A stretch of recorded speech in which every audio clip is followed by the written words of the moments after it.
버마 방문을 2달이 앞둔 1983년 8월 순방 기획이 발표된다. 전두환 대통령 내외부는 버마, 인도, 스리랑카 등 서남아시아 3개국과 호주, 뉴질랜드 등 대양주 2개국을 오는 10월 8일부터 25일까지 18일간에 걸쳐 차례로 공식 방문하게 됩니다. 대통령의 해외 순방 기획이 발표되자 순방의 목표와 그 필요성을 다룬 특집 프로그램이 연이어 방송된다. 순방의 목적은 계속해서 강조됐다. 이번에 인도, 스리랑카, 서남아시아 3개국을 방문하는 것은 특히 이들 나라들이 비동맹 운동의 창시국이며 또 제3세계에 강력한 영향력을 행사하고 있다는 그런 점에서 큰 역사적인 의의를 찾을 수가 있겠습니다. 취임 직후부터 잦은 해외 순방에 나선 전두환.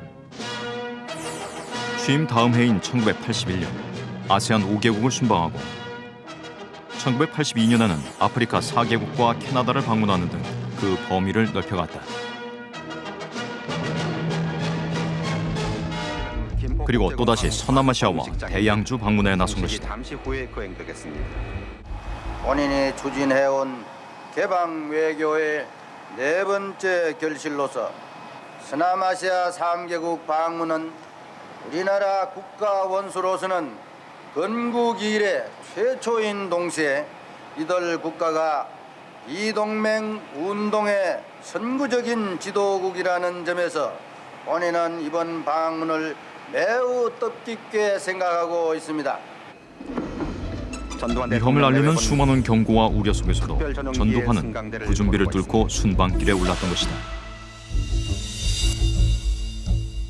당시에는 대통령이 한번 어딜 나가면 이 방송국에서는 뭐 특집 기획 어마어마하게 보도를 쏟아냈네요. 알아서 그냥 맞춰줬네요. 그냥 보니까. 그렇죠. 네, 본인은 그죠? 이런 단어 참 본인은 좋아했죠. 애고가 강한 트레이드 마크였어요. 사실 그렇죠. 계속 그 본인이라는 게 본인은 거의 그거네. 트레이드 네. 마크였죠. 보통 이거 왕이 하는 거잖아요. 지문. 과인은 근데 엄청 다녔네요. 근데 이 정도면 외교의 진심인지 외유의 진심인지 헷갈릴 정도로 다른 대통령들에 비해서는 어때요? 확실히 많이 다니는 대통령은 맞습니다. 거의 해외 순방 중독증이라고 부를 정도로 많았던 것 같아요. 이유를 생각해 보면 내치에서 정당성을 확보를 못 받으니까 떠날 때 저를 그림도 좋고 다른 나라에서 인정받으려는 그러한 것도 작동했던 것 같고요. 근데 17개국을 방문했고요. 그리고 우리나라에 방문한 해외 정상이 50명이었습니다. 정례가 엄청 그러니까 많았네요. 거의 뭐 외치 엄청 신경을 썼는데요. 참고로 그 직전에 있었던 박정희 대통령이 70년대에는 단 한 차례도 해외 순방하지 않았습니다. 한 차례도 아니 뭐 독일 가고 막 그랬던 거는 그럼 60년대. 60년대구나. 너무 비교되는데요. 79년까지 9년 동안 안 갔던 거예요. 근데 진짜 이 정도면 중독이라고 말할 수도 있을 것 같아요. 70년대 외교에서는요. 그 당시에 국제 질서에서는 비동맹이 붐을 이루었고 근데 비동맹 외교에서는 우리가 북한보다 좀 모자랐어요. 우리가 베트남에 파병을 하면서 네. 미국의 그냥 수하 국가인 것처럼 오해를 많이 받아서 비동맹 국가들한테 굉장히 외면을 당했고요. 특히 75년에 이제 그 영향에서 페루에서 비동맹국 외상회의가 있었는데 우리 외상에 갔다가 문전 내서 박대를 당합니다. 와, 너희는 비동맹 아니야? 네. 그걸 한번 역전시켜 보겠다고 생각한 게 전두환의 외교였고요. 다른 추측도 있습니다. 전두환이 갑자기 버마를 방문한 데에는 어떤 숨은 의도가 있지 않느냐라는 거죠. 당시 버마는 군부가 집권을 하면서 버마식 사회주의라고 하는 것을 내세웠어요. 특히 네인이라는 지도자가 중요한데 이 네인이라는 군인 출신 정치인이 군사 쿠데타로 권력을 잡고 굉장히 오랫동안 그 권력을 이어가고 있었습니다. 특히 전두환이 방문하기 직전에는 7년간의 대통령의 임기를 마치고 그리고 나서 사실상의 상황 정치를 하고 있는 상황이었어요. 이것은 바로 전두환의 꿈? 벤치마킹 하려고 간 거였나요? 퇴임 후 막후 정치를 꿈꾸고 있는데 지금 모범사례가 있는 그러네, 거예요. 지금. 가서 봐야 돼. 네, 그렇기 때문에 대통령에서 물러난 이후에도 실권을 계속 장악하고 있었던 네인을 벤치마킹해서 전두환이 자신의 퇴임 후의 미래를 혹시 설계하려고 했던 것이 아니냐라고 하는 추측이 있는 거죠. 직접 거기까지 가서 배워야 되나?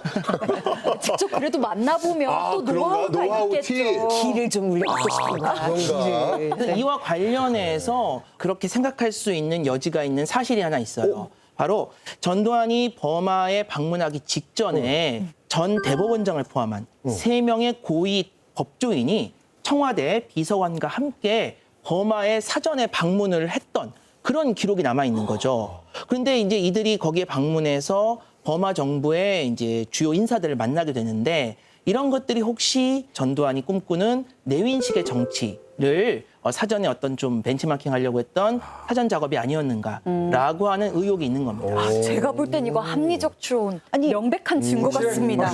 외교를 이렇게 사적인 의도로 이렇게 이용해도 되는 겁니까? 국내의 권력을 위해서 외교를 사용하는 건 지금도 횡행하고 있고요. 우리가 벤치마킹이라고 얘기했을 때 버마를 그대로 따라하고 뭐 1부터 10까지 적는다는 의미는 아니거든요. 그런데 가서 실태가 어떤지, 국민들의 반응은 어떤지, 주변 같은 것들을 살필 생각은 분명히 있었다. 그리고 전두환 생각에서는 어차피 가는 길이니까 이거 하나 정도 추가시켜서 보고 싶었다는 건 분명해 보입니다. 그러나 또 당시 청와대의 이제 주요 인사들은 지금 현재 이러한 의혹에 대해서 또 부인하는 그런 또 입장을 갖고 있어요.